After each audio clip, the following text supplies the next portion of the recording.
მოგესალმებით, ეთერში ახალი ამბებით 13 საათზე, მე ნინო სალუქვაძე ვარ. მართლმადიდებელი ეკლესია დღეს ხარების დღესასწაულს აღნიშნავს ყველა მოქმედ მართლმადიდებლურ ტაძარში სადღესასწაულო წირვა აღინიშნება სიონის ტაძარში ღვთისმსახურება საპატრიარქო ტაძრის მოსაყდრე სენაკისა და ჩხოროწყუს მიტროპოლიტი მეუფე შეუაღავლეს. ხარების მიხედვით ამ დღეს გაბრიელ მთავარანგელოზმა ქალწულ მარიამს ახარა, რომ ის იესო ქრისტეს შობდა. წირვის შემდეგ სრულიად საქართველოს კათოლიკოს პატრიარქის უწმიდესისა და უნეტარესი სილია მეორის სულის მოსახსენიებელი პანაშვიდი შესრულდება.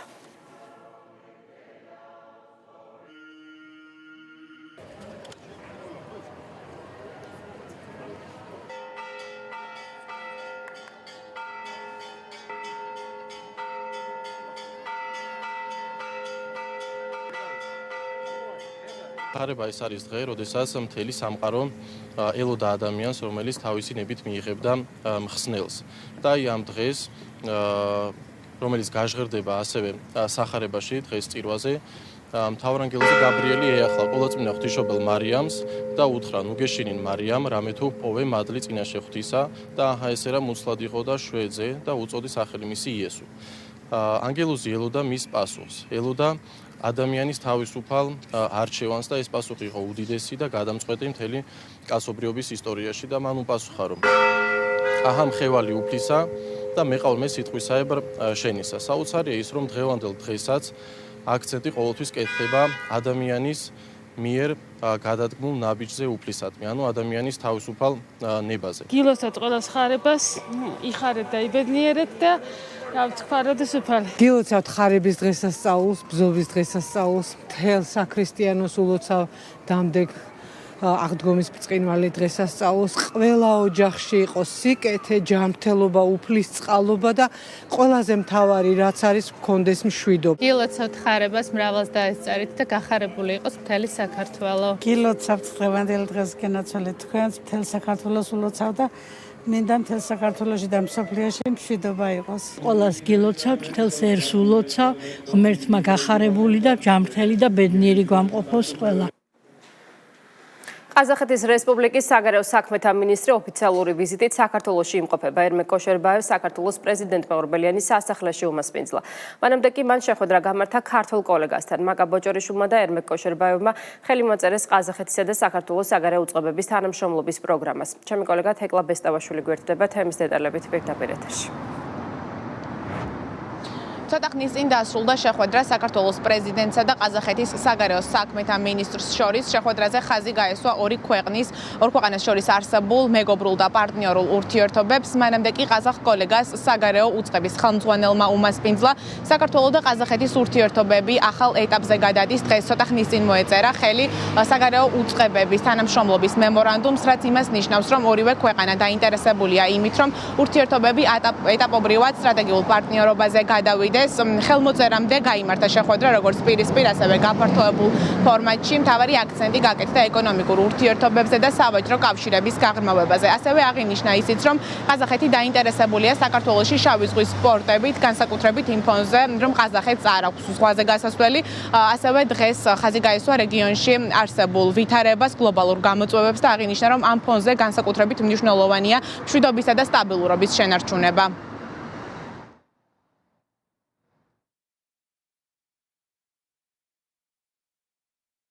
ჩვენ დღეს გქონდა შესაძლებლობა საგარეო საქმეთა მინისტრის ვიზიტის ფარგლებში გვესაუბრა ჩვენი ურთიერთობების სტრატეგიულ დონეზე აყანასთან დაკავშირებით და გაგვეხილა ის შესაძლებლობები, რაც არის ორ ქვეყანას შორის ურთიერთობებში, როგორც პოლიტიკურ დონეზე თანამშრომლობისთვის, ასევე ეკონომიკური მიმართულებით. ერთი რამ არის ცალსახა, საქართველოში არის საკმაოდ ბევრი ყაზახური ბიზნესი, ყაზახური ინვესტიცია, ისინი თავს საქართველოში გრძნობენ ძალიან კარგად, იმ თვალსაზრისით, რომ საქართველოში არის ძალიან კარგი კლიმატი ეკონომიკური საქმიანობისთვის და რა თქმა უნდა, ქვეყანა არის საინტერესო შემდგომში ამ ურთიერთობების გაზაღმავებლად. გარდა ამისა, საქართველოს როლი შავი ზღვის პორტები იცით, რომ არის ძალიან მნიშვნელოვანი ჩვენი ცენტრალური აზიის ქვეყნების პარტნიორებისთვის და რა თქმა უნდა, ამ მიმართულებითაც ყაზახეთთან ძალიან მჭიდრო თანამშრომლობა გვაკავშირებს და პოტენციალი კიდევ უფრო მეტია ამ თანამშრომლობის. ამ წუთებში ყაზახეთის საგარეო საქმეთა მინისტრს მთავრობის ადმინისტრაციაში საქართველოს პრემიერ-მინისტრი მასპინძლობს. მადლობა, პირდაპირ ეთერში თეკლა ბესტავაშვილი საუბრობდა. მიზანმიმართული კამპანია სახელმწიფო უსაფრთხოების სამსახურის ხელმძღვანელის წინააღმდეგ ნაცოპოზიცია და ნაცნჯეო სექტორი, მათ შორის ყოფილი სახალხო დამცველი ნინო ლომჯარია, საზოგადოების შეცდომაში შეყვანას ცდილობს. ასევე ოპოზიციური მედია წერს თითქოს მამუკა მდინარაძემ დეკლარაციების შევსება შეწყვიტა. манипуляციურ კამპანიაში ჩართულებს ექსპერტებმა შეახსენეს, რომ ამერიკული და ევროპული პრაქტიკის გათვალისწინებით დაუშვებელია სპეცსამსახურების ხელმძღვანელები პირების დეკლარაციები და პერსონალური მონაცემები საჯარო იყოს. ლომჯარიას მინდა ვკითხოდა, ასახელებს თუ არა რომელიმე თავმოყარე ქვეყანას, სადაც სპეცსამსახურის ხელმძღვანელი პირების დეკლარაცია არის საჯარო და ყველასთვის ხელმისაწვდომი. ლომჯარიას მინდა ვკითხო, MI6-ის, ცაჰალის, CIA-ის უფროსის, მოადგილეების მისამართები და სახლები, იცის მოსახლეობა. ახლა საზოგადოებას მინდა ვუთხრა, ცხადია დაუშვებელია სპეცსამსახურის ხელმძღვანელი პირების დეკლარაციები, პერსონალური მონაცემები, სახლის მისამართები და ტუფლის ზომა საჯარო იყოს. ეს არც ერთ ნორმალურ ქვეყანაში არ დავაკვირდეთ კარგად აქ სიტყვას არ შეიძლება იყოს საჯარო. ცხადია დეკლარაციასაც შეავსებენ და შესაბამისი სამსახურები აუდიტი შეამოწმებს, მაგრამ მისი საჯაროობა დაუშვებელია.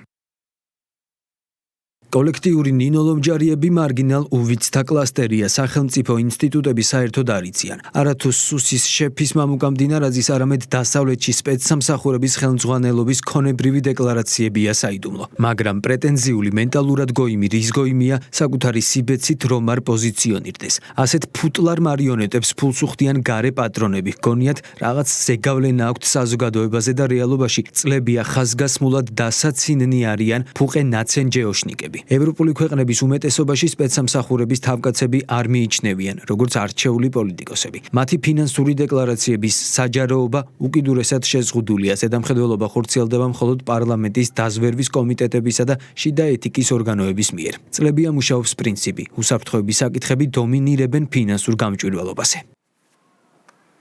სახელმწიფო უსაფრთხოების სამსახურის ხელმძღვანელის დეკლარაციასთან დაკავშირებით დეზინფორმაციულ კამპანიაზე შეფასებები იკეთება მმართველ გუნდსა და საპარლამენტო ოპოზიციაში. დეპუტატების განცხადებით, კამპანიის მიზანი ძალოვანი უწყების დისკრედიტაციაა. ქართულ ოცნებაში აღნიშნავენ, რომ კანონის შესაბამისად სუსის ხელმძღვანელი პირები დეკლარაციას ავსებენ, თუმცა მისი საჯაროობა გარკვეულ რისკებს შეიცავს. შესაბამისად, ინფორმაცია მხოლოდ აუდიტის სამსახურისთვის არის ხელმისაწვდომი. ცნობისთვის არაერთ განვითარებულ ქვეყანაში, მათ შორის ამერიკაში, ბრიტანეთსა და ისრაელში, არ მხოლოდ სპეცსამსახურების მაღალი თანამდებობის პირების, არამედ რიგითი თანამშრომლების დეკლარაციებიც კი არ ქვეყნდება, საჯაროდ, რადგან მასში საცხოვრებელი მისამართი და სხვა პერსონალური მონაცემებია მოყვანილი. ძალიან კარგად ვიცით, ხა თვითონ მამუკა მდინარაძეს არანაირი საჯაროების პრობლემა არ ქონია და არც ექნება. ასევე ძალიან კარგად იცით თქვენც, მათ შორის და საჯარო საზოგადოებამაც მისი ქონებებიც და შემოსავალიც და ყველაფერი. უბრალოდ აქ საუბარი იმასთან დაკავშირებით, რაც სხვა სახელმწიფოებშიც არსებობს, რომ სხვათა შორის არა მარტო სახელმწიფო უსაფრთხოების სამსახურის და მისი მოადგილეების თქვათ საჯაროობა არის შეზღუდული დეკლარაციებთან დაკავშირებით, არამედ ბევრი სხვა თანამდებობის პირების, მათ შორის წამყვან სახელმწიფოებში. ეს არის რა თქმა უნდა ცრუ აჟიოტაჟი იქიდან გამომდინარე, რომ სახელმწიფო უსაფრთხოების მაღალი თანამდებობის პირები სხვადასხვა ქვეყნებში არ ასაჯაროებენ თავიანთ დეკლარაციებს. ბატონი მამუკა მდინარაძეც და დანარჩენი ხელმძღვანელი პირების, რა თქმა უნდა, ავსებენ დეკლარაციას. ეს დეკლარაცია ასახული არის აუდიტის სამსახურში. უბრალოდ აქ არის გამონაკლისის სახით მათი გასაჯაროება. ეს ძალიან ლოგიკურია იქიდან გამომდინარე, რომ ნამდვილად არ არის მიზანშეწონილი, რომ ყველა მოქალაქე მიცოდეს მაგალითად საცხოვრობს სუსის ხელმძღვანელი და მსგავსი დეტალები. დეკლარაციები ივსება, უბრალოდ ლოგიკურია, რომ ეს არ საჯაროვდებოდა. აფგან სადიგოვის სასამართლო პროცესთან დაკავშირებით სრულ კამპანიის შესახებ იურიდიულ საკითხთა კომიტეტის თავმჯდომარე სოციალურ ქსელში წერს. არჩილ გორდულაძე აღნიშნავს, რომ გავრცელებული ინფორმაცია სადიგოვის პროცესის ღამის საათებში ჩატარებასთან დაკავშირებით ტყუილია.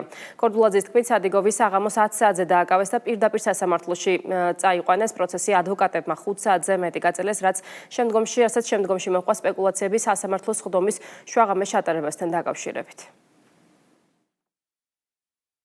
რამდენიმე დღეა საუბრობენ, რომ აფგან სადიგოვის პროცესი ღამის 3 თუ 4 საათზე გაიმართა. დავინტერესდი და ყალბი კამპანიის ეს ნაწილიც მდარე ფეიკი აღმოჩნდა, რომელიც აუცილებლად უნდა ვამხილოთ. რა მოხდა სინამდვილეში? სადიგოვი დაახლოებით საღამოს 10 საათზე დააკავეს და პირდაპირ სასამართლოში წაიყვანეს. პროცესი ადვოკატებმა 5 საათზე მეტი გაწელეს. ხან გადაღება მოითხოვეს, ხან მასალების გაცნობა და ასე შემდეგ. ახლა კი საუბრობენ, პროცესი შუაღამისას ჩაატარესო. ესეც მორიგი სიცრუე და მავნებლობა აღმოჩნდა. ოპოზიციის მიერ ერთი თვის წინ შექმნილ ალიანსში დაპირისპირების ახალი სერია დაიწყო. გავრცელებული ინფორმაციით მსჯავრდებული სააკაშვილი ნაციონალური მოძრაობის თავმჯდომარისგან კატეგორიულად მოითხოვს, რომ პარტია გაერთიანებას გამოეთიშოს. მისესაც კი სააკაშვილი ალიანსში შემავალი პარტიების დაბალ რეიტინგს ასახელებს და ირწმუნება, რომ სხვები 1%-იანი რეიტინგით მის იმის აზიანებენ. გავრცელებული ინფორმაციას უარყოფენ ნაციონალურ მოძრაობაში. კომენტარი არ გაკეთებულა ალიანსში შემავალი სხვა პარტიების მხრიდან. ნებისმიერი კონფიგურაციისა და შემადგენლობის შემთხვევაში კოლექტიური ნაციონალური მოძრაობის პოლიტიკური საქმიანობა სრულად არასერიოზულია მმართველი გუნდისთვის. რადგან როგორც სახელმწიფო გუნდში აცხადებენ, ოპოზიციის ყველა ნაბიჯი ფასადურია. დამოუკიდებლად არაფრის გადაწყვეტა შეუძლიათ და მხოლოდ ქვეყნის გარედან მიღებულ დავალებებზე არიან დამოკიდებული. გავრცელებული ინფორმაციით მიხეილ სააკაშვილი სთხოვს თქვენი პარტიის თავმჯდომარეს, რომ დატოვოს ალიანსი. რადგან ის 0%-იანი პარტიები მის იმიჯს აზიანებს. რამდენად ეკუთვნებით? ეგ არ არის რეალური ინფორმაცია, რასაც თქვენ ამბობთ. არა, წარმოდგენა არ მაქვს ამის შესახებ. არანაირი ინფორმაცია არ გამაჩნია. არ ვიცი, ხა სააკაშვილის რა რეიტინგი აქვს, საერთოდ არ მაინტერესებს და არ ვიცი, მithumetes ზოგადად ეს ერთობა, ხო, ეს მოჩვენებითია. ჯერ ერთი ყველა განულებული, გაუბედურებული, არც ერთ არანაირი რესურსი არ აქვს ქართულ საზოგადოებაში. იმიტომ რომ ყველა მიცის, რომ ესენი არიან მოღალატეები. ყველამ ძალიან კარგად იცის, რომ ისინი არა ქართულ ხალხს, ქართულ სახელმწიფოს ემსახურებიან და ქართულ ინტერესებს არამედ ემსახურებიან გარედან წამოსულ მითითებებს, დავალებებს და მზად არიან ყველაფერი გააკეთონ, თუნდაც ქვეყნის წინააღმდეგ და ქართველი ხალხის წინააღმდეგ, მათ ამის პრობლემა არ გააჩნიათ და კონკრეტული მაგალითები არსებობს უკვე ამ ტიპის ჩადენილი მძიმე დანაშაულებისა ქვეყნის წინააღმდეგ. შესაბამისად, საერთოდ არ მაინტერესებს ვინ, სად, როგორ იქნება. მათ არანაირი რესურსი არ აქვთ და სადაც არ უნდა გაერთიანდნენ, რა სახელებიც არ უნდა დაირქვათ, მათი მთავარი სახელი არის მოღალატეები. ნომრიანი აგენტები არიან. ძალიან სასაცილო მდგომარეობაში იგდებენ თავს, ჩვენ ბევრი გაერთიანება და დაშლა ვიხილეთ, მათი ერთმანეთს ვერ იტანენ, როგორ ლანძღავენ გაერთიანებამდე ყველას კარგად გვახსოვს. შემდეგ გარე პატრონები დაავალებენ, ისევ ერთიანდებიან, სხვათა შორის ეს წამოწდა ბატონ გვარამიას და ბატონ სააკაშვილს, რომ ეს გაერთიანებაც გარე პატრონების მითითებით მოხდა. აბსოლუტურად არანაირი რესურსი არ გააჩნიათ. ვეთანხმები ბატონ სააკაშვილს, რაოდენ პარადოქსულადაც არ უნდა ჟღერდეს იმ ნაწილში, რომ ის პარტიები 1%-იან რეიტინგსაც არ წარმოადგენენ, თუმცა უშუალოდ ნაციონალურ მოძრაობასაც დრამატულად აქვს შემცირებული რეიტინგი თავისთანთი მავნებლური საქმიანობიდან გამომდინარე და მთლიანად გამარგინალებული არის ეს ჯგუფი, როგორც კოლექტიურად, ისე ინდივიდუალურად. შესაბამისად, რა თქმა უნდა, არც ხალხის გამოყვანის რესურსი აქვს, არც რაიმე ცვლილებების მოხდენის რესურსი აქვს. აზერბაიჯანის პრეზიდენტი ილჰამ ალიევი მეუღლესთან ერთად თბილისში სახელმწიფო ვიზიტის იმყოფებოდა. ვიზიტის ფარგლებში მან შეხვედრა გამართა ქართული ოცნების დამფუძნებელთან და საპატიო თავმჯდომარესთან, ბიძინა ივანიშვილთან, ასევე პრემიერ-მინისტრ ირაკლი ყუბახიძესთან და პრეზიდენტ მიხეილ ყაველაშვილთან. მან გმირთა მემორიალი და ჰეიდარ ალიევის ძეგლი ყვავილებით შეამკო. საქართველოში ვიზიტს ილჰამ ალიევი სოციალურ ქსელში გამოეხმაურა, სადაც ვიზიტის ამსახველი ფოტომასალა გამოაქვეყნა და აღნიშნა, რომ აზერბაიჯანის რესპუბლიკის პრეზიდენტის საპატიოსაცემად ქართული ოცნების საპატიო თავმჯდომარის ბიძინა ივანიშვილის სახელით ოფიციალური სადილი გაიმართა.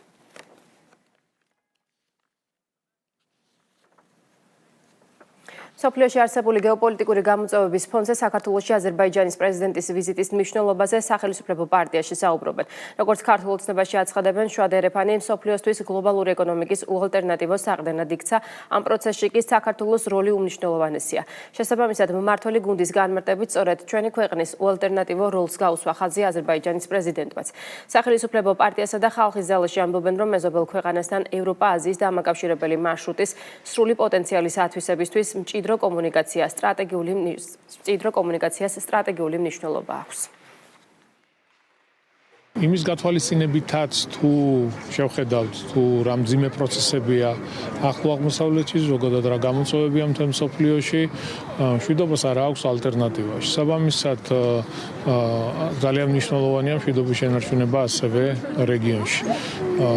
აზერბაიჯანთან თქვენ იცით, რომ ჩვენ გვაქვს ძალიან თბილი მეგობრული ურთიერთობა და ეს ვიზიტები, რა თქმა უნდა, ხელშეუწყობს კიდევ უფრო გავაღრმავოთ არსებული მეგობრული დამოკიდებულება ქვეყნებს შორის. ბატონმა ალიევმა, რა თქმა უნდა, ხაზი გაუსვა ჩვენი ქვეყნის მნიშვნელობას, ჩვენ, რა თქმა უნდა, ხერხემალი ვართ ამ პროექტისთვის, ამ მარშრუტისთვის, ისევე როგორც აზერბაიჯანი და სხვათა შორის ბატონი ალიევის საყვედურიც მინდა გავიხსენო ქალბატონი ურსულა ფონ დერ ლაიერის მიმართ, რომელმაც საერთოდ გამოტოვა საქართველოს, როდესაც შუა დერეფანზე საუბრობდა შუა აზიაში და ბატონმა ალიევმა პირდაპირ უსაყვედურა, რომ რო არის ქალბატონმა ურსულამ რუკას დახედოს, ხო? ჩვენ გვაქვს, რა თქმა უნდა, საკვანძო როლი და ის პროექტები, რასაც ჩვენ ვახორციელებთ, ყველაფერი არის დაკავშირებადობიდან გამომდინარე. თავად პრეზიდენტმა ალიევმაც და აზერბაიჯანულმა მედიამაც აღნიშნა პირდაპირ, რომ ამ გამოწვევების სავსე მსოფლიოში, რეგიონში საქართველოს აქვს მნიშვნელოვანი როლი აი ამ დერეფანში, რაც არის ასევე ძალიან მნიშვნელოვანი დამაკავშირებელი ჰაბი დასავლეთ აღმოსავლეთ ქვეყნებს შორის და თავად აზერბაიჯანი აღიარებს, რომ ჩვენი პარტნიორობა ამ ორ ქვეყანას შორის არსებული პარტნიორობა კიდევ უფრო გაზრდის იმ შესაძლებლობას, რაც ექნება საომავლოდ აი ამ დერეფანს. ეროვნულ ბანკში საერთაშორისო სავალუტო ფონდის მისიის ხელმძღვანელმა ეროვნული ბანკის პრეზიდენტთან და საქართველოს ფინანსთა მინისტრთან ერთად პრესკონფერენცია გამართა. ალეხანდრო ჰაიდენბერგმა ქვეყანაში ეკონომიკური ზრდის, ინფლაციის დეფიციტის, სახელმწიფო ვალის და სხვა მაკროეკონომიკური პარამეტრების შესახებ ფონდის მოლოდინები შეაჯამა. სავალუტო ფონდის წინასწარი შეფასებით 2026 წლის პირველ თვეებში ეკონომიკური ზრდა 8.4%-ს აღწევს, რაც კვლავ მაღალი მაჩვენებელია. აღინიშნა, რომ გონივრული მაკროეკონომიკური მართვისა და პოლიტიკის საფუძველზე საქართველოს ეკონომიკური შედეგები მყარია. ეკონომიკის ზრდა კი განაპირობა შიდა მოთხოვნის ზრდამ და ტურიზმის აღდგენამ. რაც შეეხება ინფლაციას, აღნიშნულია, რომ ინფლაციური წნეხი განსაკუთრებით კონფლიქტის დაწყების შემდეგ გაიზარდა, თუმცა საბაზო ინფლაცია დაბალ ნიშნულზე ნარჩუნდება. საერთაშორისო სავალუტო ფონდის მისიამ მეოთხე მუხლის კონსულტაციების ფარგლებში შეხვედრები საქართველოში 25 მარტიდან 7 აპრილამდე პერიოდში გამართა. საქართველოს ეკონომიკური შედეგები მყარია გონივრული მაკროეკონომიკური მართვის და პოლიტიკის საფუძველზე. ამავდროულად გლობალური გაურკვევლობის ზრდის ფონზე განსაკუთრებით ახლო აღმოსავლეთში ომის გათვალისწინებით პერსპექტივის მიმართ გამოწვევები იზრდება. თუ კონფლიქტი მოკლევადიანი იქნა, ველით რომ საქართველოს ეკონომიკა ძლიერ ზრდას განაგრძობს, თუმცა უფრო ზომიერი ტემპით. ეს ბოლო წლების გონივრული მართვის გაგრძელება იქნება, მიუხედავად იმისა, რომ მთლიანმა ინფლაციამ სამიზნე მაჩვენებელს გადააჭარბა, სურსათის და ენერგომატარებლების ფასების ზრდის გამო საბაზო ინფლაცია შეზღუდული რჩება. საგარეო პოზიცია გაძლიერდა, რამე თუ მიმდინარე ანგარიშის დეფიციტი შემცირდა და საერთაშორისო რეზერვებმა ისტორიულ მაქსიმუმს მიაღწია. ფისკალური პოლიტიკის დისციპლინა შენარჩუნებულია. სახელმწიფოს ვალი დაბალია, თუმცა ეკონომიკის პერსპექტივაზე მოქმედი გეოპოლიტიკური რისკები მზარდია, მათ შორის ახლო აღმოსავლეთის ომის შესაძლო გახანგრძლივების გამო. საქართველო უკეთ მომზადებულია საგარეო შოკებთან გასამკლავებლად ძლიერი მაკროეკონომიკური საფუძვლით და პოლიტიკის ბუფერებით. საომავლო პოლიტიკა უნდა მიიმართოს მაკროფინანსური სტაბილურობის და დიდი შრომის მიღებული სანდოობის შენარჩუნებაზე. ძლიერი ზრდის შენარჩუნების და მეტი სამუშაო ადგილის შექმნის მიზნით სტრუქტურული რეფორმები უნდა აჩქარდეს. საქართველოს რეალობისთვის ადეკვატური მიზნობრივი ინფლაცია არის 3%, ანუ დაახლოებით 3-ჯერ უფრო დაბალი იყო იმ წლების განმავლობაში ინფლაცია. შემდეგ ჩვენი პროგნოზების მიხედვით, როდესაც ჩვენ მრავალ ფაქტორს ვითვალისწინებთ, 2025-ში ვიცოდით, რომ ინფლაცია გადააჭარბებს მიზნობრივ 3%, თუნდაც იმიტომ, რომ შესადარისი ბაზა წინა წლების უფრო დაბალი იყო და ზრდა გამოჩნდებოდა, პლუს გარკვეული ერთჯერადი ფაქტორები მოქმედებდა, მაგრამ მოლოდინი ჰქონდა, რომ 2025 წლის შემოდგომის შემდეგ ინფლაცია დაიწყებს დაღმასვლას და ეტაპობრივად დაუახლოვდება მის მიზნობრივ დონეს 3%-ს. ფონდის პროგნოზები სრულად თანხვედრაშია საქართველოს ოფიციალურ პროგნოზებთან. საქართველოს ეკონომიკა ბოლო 5 წლის განმავლობაში 9.3%-ით იზრდებოდა საშუალოდ და 2026 წელიც მაღალი ეკონომიკური ზრდით დაიწყო 8.4%-იანი ზრდა არის პირველ ორ თვეში და ჩვენ პროგნოზებშიც, ასე ვთქვათ, ზრდის საშუალოვან პერიოდში ნავარაუდევია ზრდის პოტენციურ ეკონომიკური ზრდის პოტენციურ ზრდასთან დაახლოება. გლობალური პოლიტიკური ცვლილებები და ახალი საერთაშორისო ეკონომიკის დღის წესრიგი, გამოწვევები და შესაძლებლობები საქართველოსთვის. ამ საკითხზე ეკონომიკური ფორუმის მურიგი დისკუსია გაიმართა.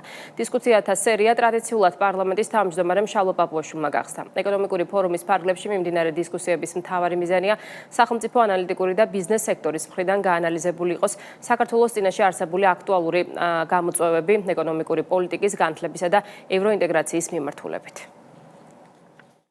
ჩვენ გვქონდა შესაძლებლობა ბიზნეს წარმომადგენლებთან ერთად გვესაუბრა პარლამენტის გადასახედიდან იმაზე თუ რა მიგვაჩნია დღეს მნიშვნელოვნად როგორც პოლიტიკური ისე ეკონომიკური მხრივ იმ პირობებში, როდესაც სოფლიო წესრიგი მოშლილი არის, იმ პირობებში, როდესაც გლობალური ეკონომიკური სტაბილურობაც დაზიანებული არის. ეროვნული ინტერესების მსახურება ბიზნესის გადმოსახედიდან ვფიქრობ, რომ არის სოციალური პასუხისმგებლობა და ამ მხრივ ხელისუფლება და ბიზნესი უნდა იყვნენ მოკავშირეები ამ ეროვნული ინტერესების გატარებაში. ძალიან საინტერესო ფორუმი იყო, ვისაუბრეთ გლობალურ ცვლილებებზე და გლობალურ ეკონომიკურ მოდელის ცვლილებაზე და რა გავლენა აქვს მას საქართველოზე. შეხვედრა ჰქონდა ბიზნესის სექტორის თითქმის ყველა წარმომადგენელთან და განსაკუთრებით ხაზი გაისვა იმ მიმართულებებს, რომელიც მომდევნო წლების განმავლობაში საქართველოს ეკონომიკის ზრდაში მნიშვნელოვან როლს შეასრულეს. ჩვენ ვნახეთ ძალიან მნიშვნელოვანი დიალოგი საქართველოს პარლამენტსა და ბიზნეს შორის პარლამენტის თავმჯდომარემ გახსნით სიტყვის დროს და მთავარი გამოსვლის დროს ყურადღება გაამახვილა გლობალურ გამოწვევებს და ამ მხრივ საქართველოს როლზე და იმ შესაძლებლობაზე და ყველა იმ ტიპის შესაძლებლობაზე რომელიც საქართველოს აქვს დღეს ამ ვითარებაში ბიზნესის კეთების და ეკონომიკური გაძლიერების მიმართულებით. ქუთაისში ცხობაძის სახელობის კლინიკა გაიხსნა, განახლებული მრავალპროფილური სამედიცინო დაწესებულება მოსახლეობას თანამედროვე ინფრასტრუქტურითა და მაღალი სტანდარტების სივრცეებით მოემსახურება.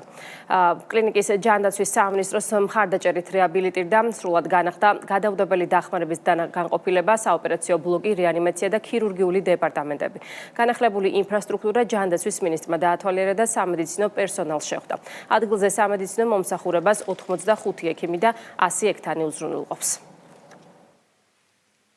ეს ტრადიციულად 10 წლეულების განმავლობაში იყო ერთ-ერთი მთავარი კერა, სადაც რეალურად ზრუნავდნენ ადამიანების ჯანმრთელობაზე.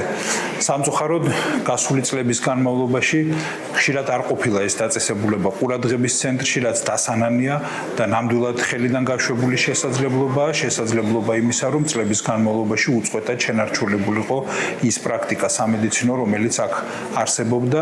დღეს გვაქვს საბედნიეროდ შესაძლებლობა, რომ ერთი დიდი ნაწილი, ერთი დიდი მიმართულება გაიხსნას ცხობაძის სახელობის კლინიკაში და შესაბამისად მან შეძლოს მოქალაქეთა მომსახურება. ცხობაძის ავადმყოფოს ისტორიულად იმერეთის რეგიონში და საერთოდ დასავლეთ საქართველოში ძალიან მნიშვნელოვანი როლი ჰქონდა, მათ შორის ხშირ შემთხვევაში სასიცოცხლოდ მნიშვნელოვანიც და იმედი გვაქვს, რომ ამ ახალი რესურსის გამოყენებით და ამ ახალი რესურსის დახმარებით კლინიკა შეძლებს, რომ მოსახლეობას მიაწოდოს უფრო მაღალი სტანდარტის სამედიცინო მომსახურება. გაიხსნა რეანიმაციული განყოფილება, გაიხსნა ქირურგიული განყოფილება, ემერჯენსის განყოფილება, კარდიოლოგიური თერაპიული განყოფილება, მუშაობს რადიოლოგიური სამსახური. ბათუმის რესპუბლიკურ საავადმყოფოში ახალი პედიატრიული განყოფილება მოეწყობა. საავადმყოფოს ახალი თანამედროვე მრავალპროფილური სამედიცინო სივრცე უზრუნველყოფს როგორც პედიატრიულ, ისე სხვადასხვა სპეციალიზებულ მომსახურებას. პედიატრიული დეპარტამენტი 91 საწოლზეა გათვლილი და სრულფასოვან თერაპიულ, ქირურგიულ და რეანიმაციულ განყოფილებებს მოიცავს. შენობის პირველ სართულზე განთავსდება ჰემოდიალიზის ცენტრი. სამშენებლო სამუშაოები ჯანდაცვის მინისტრმა დაათვალიერა. მიხეილ სარჯოლაძემ აღნიშნა, რომ უწყების პრიორიტეტი რეგიონებში მაღალი ხარისხის უწყვეტი სამედიცინო სერვისის უზრუნველყოფა. ჯანდაცვის მინისტრმა სამედიცინო პერსონალს კლინიკის ახალი დირექტორი კახა აღამანაშვილი ოფიციალურად წარუდგინა. ყველა ის საჭირო სერვისი, რომელიც ამ დრომდე შეიძლება გმეტრაკლებად დეფიციტურობით ხასიათდებოდა აჭარის რეგიონში, ეს ხელმისაწვდომი გახდება აქ რესპუბლიკური საავადმყოფოს ფარგლებში და ვფიქრობ, რომ ეს არის ძალიან მნიშვნელოვანი სიახლე, რომლითაც სარგებლობის შესაძლებლობა ექნება აქაურ თითოეულ მკვიდრს. მინისტრის მიერ წარდგენილი იქნა კლინიკის ხელმძღვანელი ბატონი კახა, მინდა მას წარმატებები უსურვო. ვისაუბრეთ ასევე ბათუმის რესპუბლიკური საავადმყოფოს შესაძლებლობებზე, იმ გამოწვევებზე, რაც დღესდღეობით სამედიცინო პერსონალის და პაციენტების მიმართ არსებობს, ასევე მათი აღმოფხვრის გზებზე. აგრეთვე გამოვეხმაურები ჯანმრთელობის მსოფლიო დღეს, რომელიც ყოველწლიურად აღინიშნება 7 აპრილს. გვაქვს შემდგომი განვითარების მთელი რიგი გეგმები, მშენებლობის პროცესშია და წლის ბოლოსთვის შევა ფუნქციონირებაში დასავლეთ საქართველოში უდიდესი ბავშვთა სამედიცინო ცენტრი, რომელიც იქნება რეანიმაცია, საოპერაციო, სტაციონარი და ბავშვთა სამედიცინო მომსახურების ყველა მიმართულება იქნება მოცული. ჯანმრთელობის მსოფლიო დღესთან დაკავშირებით ახალგორის მუნიციპალიტეტის გამგეობის მხარდაჭერით წეროვანის დენილთა დასახლებაში სამედიცინო აქცია ჩატარდა. კონსულტაციები 100-მდე მოქალაქეს გაეწია. სამედიცინო აქციის მიზანს პირველადი ჯანდაცვის სერვისებზე ხელმისაწვდომობის გაზრდა და პრევენციული დიაგნოსტიკის მნიშვნელობის შესახებ მოსახლეობის ცნობიერების ამაღლება წარმოადგენს.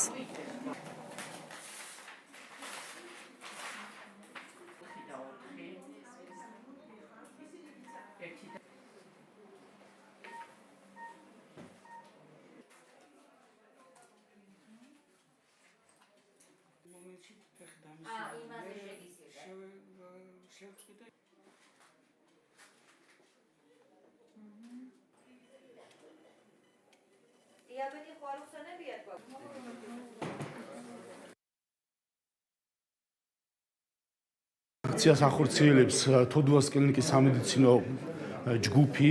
ჩვენი მოსახლეობა დღეს მოვიდა სხვადასხვა გარშემო მსოფლებიდანაც და ასევე კომპაქტურ სხვა ჩასახლებებიდანაც. ეს გამოკვლევები მიმდინარეობს სრულიად უფასოდ, რაც მოსახლეობას ძალიან მნიშვნელოვანია. მოხარული ვარ, რომ დღევანდელ დღეს ვატარებ წეროვანის მოსახლეობასთან ერთად. 7 აპრილი წარმოადგენს მსოფლიო ჯანდაცვის დღეს. ამ დღეს ძალიან მნიშვნელოვანია ჩვენი ექიმების მხარდაჭერა მოსახლეობისთვის, განსაკუთრებით ისეთ რაიონებში, რომელთაც არ აქვთ ხელწვდომა აი ესეთ კვალიფიციურ კვლევებზე. რა თქმა უნდა, ძალიან კარგია ჩვენთვის ასეთი ღონისძიებები ყოველთვის, იმიტომ რომ ასაკი როცა მოდის, ადამიანს ძალიან ბევრი რამე ჭირდება.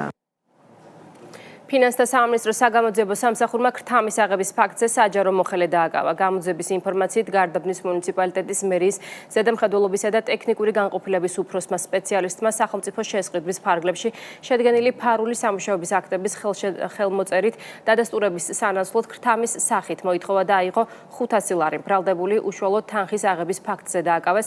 ფულადი თანხა კი ამოღებულია ნიუთმიკისების სახით. დანაშაული 6-დან 9 წლამდე პატიმრობას ითვალისწინებს. გამოძიები დადგინდა, რომ საჯარო მოხელემ თანამდებობრივი უფლება-მოვალეობების შესრულებისას სახელმწიფო შესყიდვის ფარგლებში შედგენილი ფარული სამუშაოების აქტების ხელმოწერით დადასტურების სანაცვლოდ ქრთამის სახით მოითხოვა და აიღო 500 ლარი. ბრალდებული უშუალოდ თანხის აღების ფაქტზე დააკავეს, ფულადი თანხა კი ამოღებულია ნიუთმტკიცების სახით. გამოძიება მიმდინარეობს საქართველოს სისხლის სამართლის კოდექსის 328 მუხლის პირველი ნაწილით, რაც ასჯელის სახით ითვალისწინებს თავისუფლების აღკვეთას 6-დან 9 წლამდე ვადით. შინაგან საქმეთა სამინისტრომ მარნეულში ჯგუფური ძალადობის ფაქტთან დაკავშირებით მარნეულის მერის ძმა ქენან ისმაილოვი დააკავა. შინაგან საქმეთა სამინისტროს ცნობით მომხდარ ფაქტთან დაკავშირებით გამოძიება გრძელდება. პოლიციამ თბილისსა და რეგიონებში უკანონო ცეცხლსასროლი იარაღები და საბრძოლო მასალა ამოიღო. სამართალდამცველებმა ბრალდებულების პირადი საცხოვრებელი სახლების, ავტომობილებისა და დამხმარე სათავსოების შხრეკის შედეგად მტკიცებად ამოიღეს ცეცხლსასროლი და ავტომატური ცეცხლსასროლი იარაღები, ხელყუმბარა, მჭიდები და საბრძოლო ვაზნები. დაკავებულია 12 პირი. ისანი სამგორის სპორტული ცენტრის ტერიტორიაზე გარე მოედნები მოეწყო.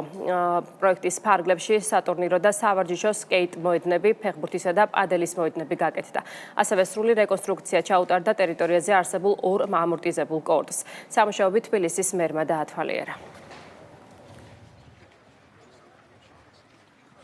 პროექტის სახით დაემატა ახალი პადელის კორტები, 2 ჩოგბურთის ღია მოედანი, 2 ჩოგბურთის დახურული მოედანი, ასევე საფეხბურთო მოედანი, რომელიც 7-7-ზე არის გათვალისწინებული.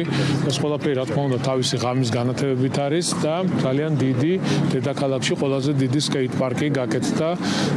ძალიან მაგარი სპორტული ცენტრია, სადაც ყველანაირი პირობა არის იმისთვის, რომ ყველა ასაკის ადამიანს შეუძლია მოვიდეს ივარჯიშოს, დაკავებული იყოს სპორტით.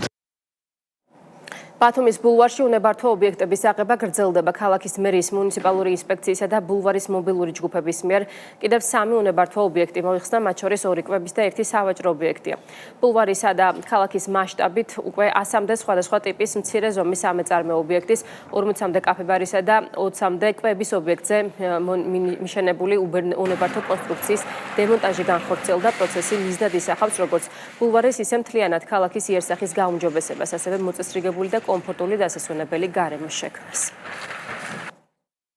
ბათუმის ბულვარში უნებართვოდ განთავსებული ობიექტების დემონტაჟი დასრულდა.